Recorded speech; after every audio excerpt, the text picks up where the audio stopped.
so much. So, I'm proud to introduce someone who always fights for the workers, someone who understands solidarity, because billionaires are afraid of solidarity. We are proud to stand in solidarity with Bernie. Everyone, please, please, help me welcome Senator Bernie Sanders.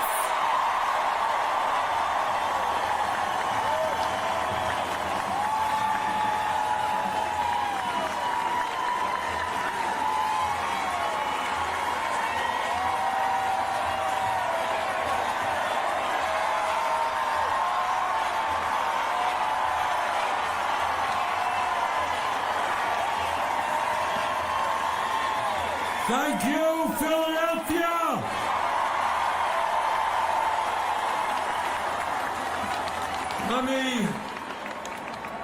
Let me thank all of you for coming out this afternoon. Let me thank Danny Bowder and the Philadelphia AFL-CIO.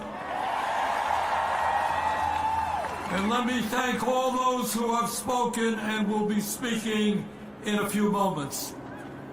Brothers and sisters, what we are celebrating today in May Day is, in a sense, a sacred holiday. And all over our country, workers are coming out demanding justice, and all over the world, in dozens of countries, workers are standing up to oligarchy and demanding a world in which all people have a decent standard of living.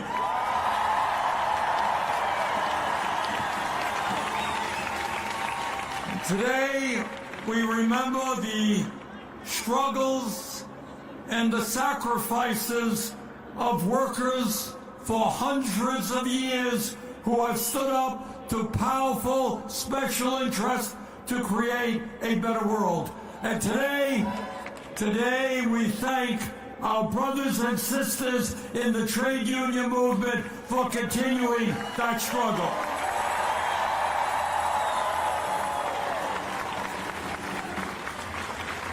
May Day, as you know, was established way back in 1886. And workers then stood up to their very powerful bosses and said, you know what, we don't want to be slaves. We don't want to work 60, 70 hours a week. We want an 8-hour day.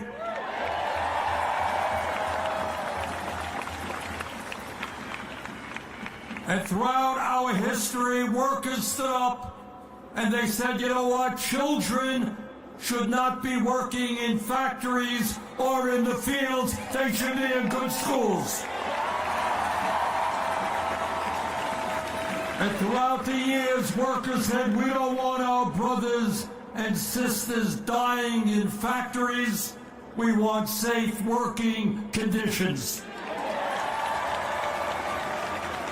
And workers in the trade union said that when people work more than 40 hours a week, as so many millions in our country do, they deserve and must have time and a half.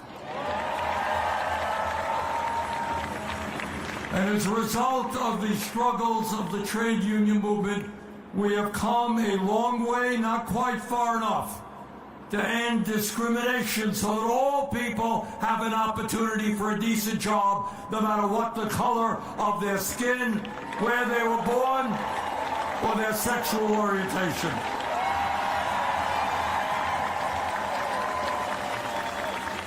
And when we think about history, I want you all to remember the fact that we have a social security system today which guarantees benefits to our older people and disabled did not happen by accident. The trade union movement made it happen.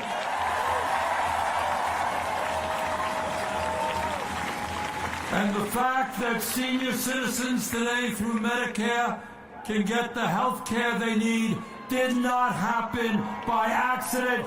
Trade union workers made it happen. And The fact that millions of lower-income people and elderly people in nursing homes get supported by Medicaid did not happen by accident. The trade union movement made it happen. So my point is that because of the trade union movement, this country has come a long way over the last 150 years.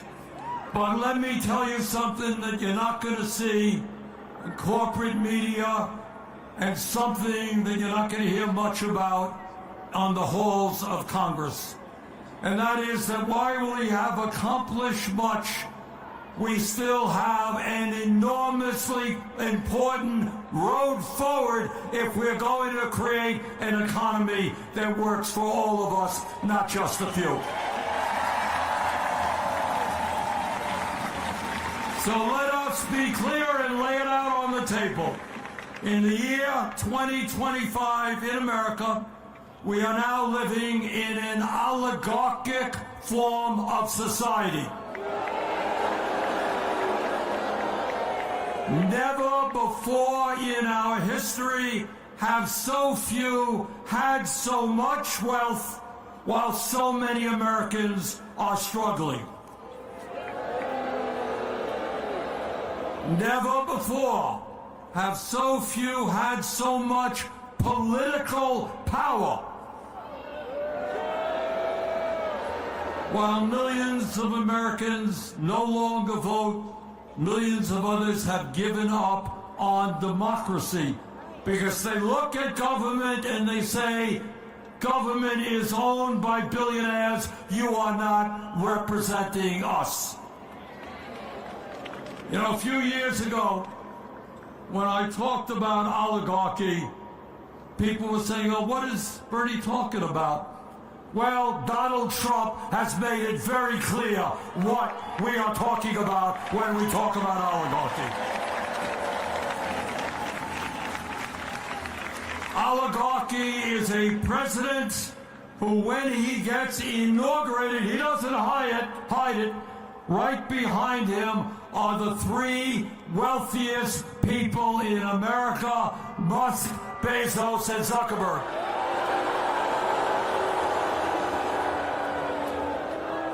And right behind them are 13 other billionaires who he has appointed to head major government agencies.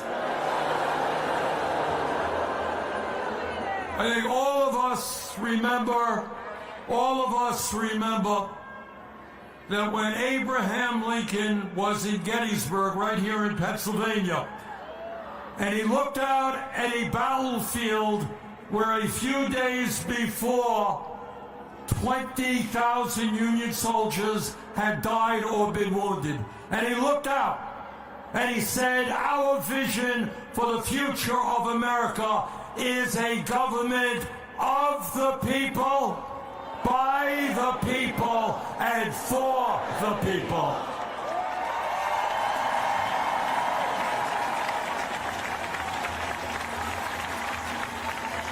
Well, what everyone knows is that today we have a government of the billionaire class, by the billionaire class, and for the billionaire class, and we will not allow that to continue. And let me be very clear. These oligarchs, these billionaires are not nice people. They are incredibly greedy people. You might think that somebody who has 10 or 20 billion dollars might be content, might think that's enough. Not these guys. They want it all. And they are prepared to destroy Social Security, Medicare, Medicaid, nutrition programs in order to get more tax breaks for themselves. So today, brothers and sisters, we tell these greedy oligarchs, this country belongs to all of us, not the billionaire class.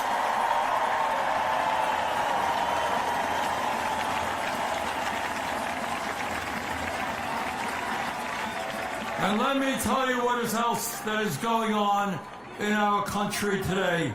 Today, in the richest country in the history of the world, 60% of our people are living paycheck to paycheck. I grew up in a family that lived paycheck to paycheck. Many of you are living paycheck to paycheck. Millions of people should not and will not live paycheck to paycheck in the richest country in the history of the world. Today in America, one man, Elon Musk, owns more wealth than the bottom 52% of American households. Today in America, working class people live 7 years shorter lives than the rich. Today in America, the top 1% now owns more wealth than the bottom 93%. And CEOs make 350 times more than the average worker. And here is something that we don't talk about enough, and it tells us why the American people are furious. Today, the average worker in America, despite a huge explosion in technology and worker productivity, that average worker is earning less money per week in inflation accounted for dollars than he or she did 52 years ago. So it's not hard to understand what's happened. Over the last 50 years, the very richest people in this country have become much richer, while 800,000 people today sleep out on the street and the average worker struggles. So let me tell you something. I have gone all over this country, as some of you may know.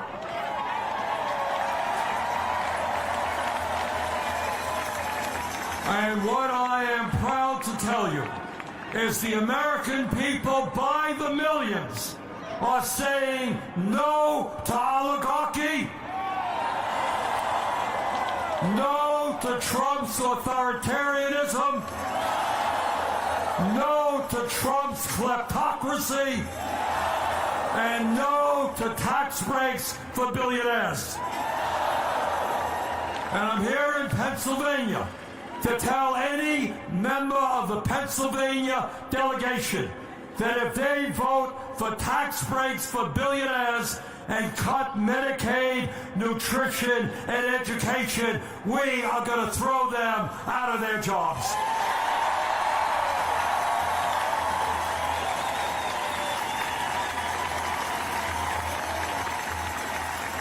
But brothers and sisters, our job right now, in my view, is twofold. First, we have got to fight Trump every single day.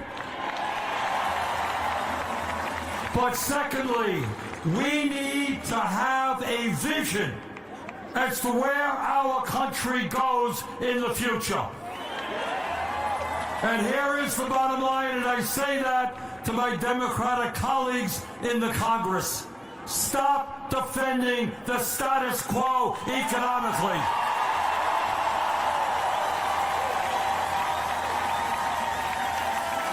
An economy in which the rich get richer and working people struggle should not be defended. So there are a number of things that we have got to keep our eyes on. And understand, please, you are living in the richest country in the history of the world. It is not a radical idea. It is not utopian to say that every man, woman, and child can and should have a decent standard of living.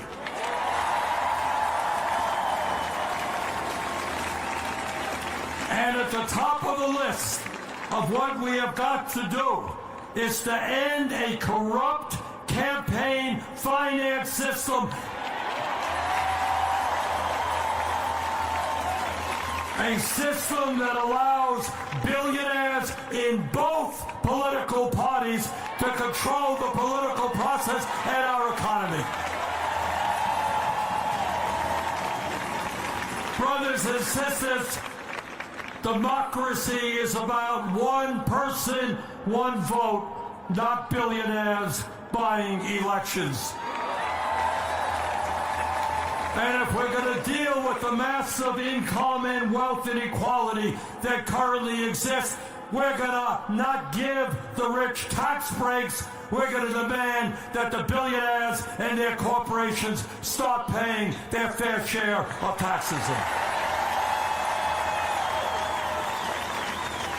And if we're going to build the movement that we need to take power in this country, we need to grow the trade union movement in this country.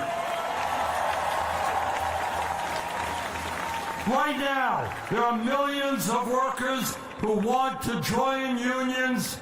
They're unable to do so because of the illegal behavior of corporations.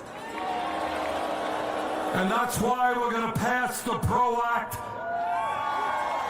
And if workers, a majority of workers sign a union card, they're going to belong to a union.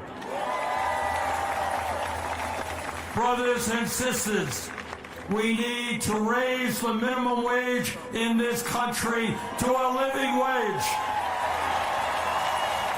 No worker working 40 hours a week should live in poverty. And brothers and sisters, if we're going to compete in the global economy, we need the best educated workforce in the world. And that is making not only our public colleges and universities tuition-free. It means paying our teachers a wage that they deserve. There is no reason why we should not be having the best public education in the world and the best child care system in the world. Now, our Republican colleagues, or some of them, want to cut Social Security. 22%, if you can believe this, of seniors in this country are trying to get by on $15,000 a year or less. Can't afford to heat their homes, pay for their prescription drugs. We're not going to cut Social Security. Brothers and sisters, together, we're going to expand Social Security benefits by lifting the cap on taxable income. And let me tell you something else. I am old enough to remember something called a defined benefit pension plan. You know what that is? I know it's a radical idea to the younger people. Once upon a time, when workers worked at a decent job, when they retired, they had a strong, defined pension plan. We've got to bring that back. People who work their whole lives should be able to retire with dignity. Brothers and sisters, we are the only major country on earth not to guarantee health care to all as a human right. 85 million are uninsured or underinsured, and we spend twice as much per capita on health care as the people of any other major country. The function of health care is not to make insurance companies and drug companies rich. It's to provide health care to all. Together, we're going to pass Medicare for all, single-payer program.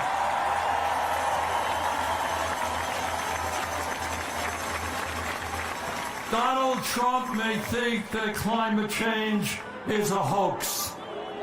You and I know that it is an existential threat.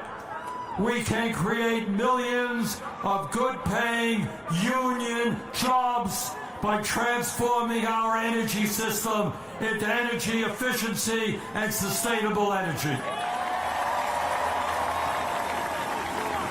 And brothers and sisters, instead of spending $1 trillion a year on the military, instead of giving billions of dollars to Netanyahu and his horrific war against the people of Gaza, we can cut military spending and build 5 million units of low-income and affordable housing. Now, I'm not going to tell you that the struggle in front of us is easy. The oligarchs own the economy, they own the media, they own the political process. That's a reality.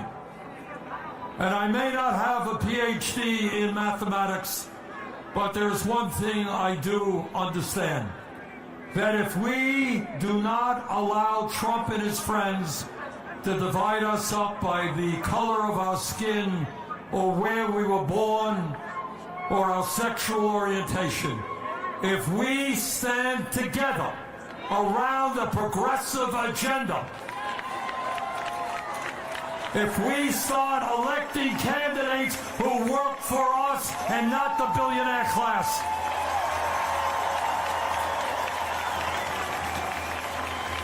if we think big and not small, brothers and sisters, there is nothing we cannot accomplish. Let's go out, let's do it, let's transform the country. Thank you all very much.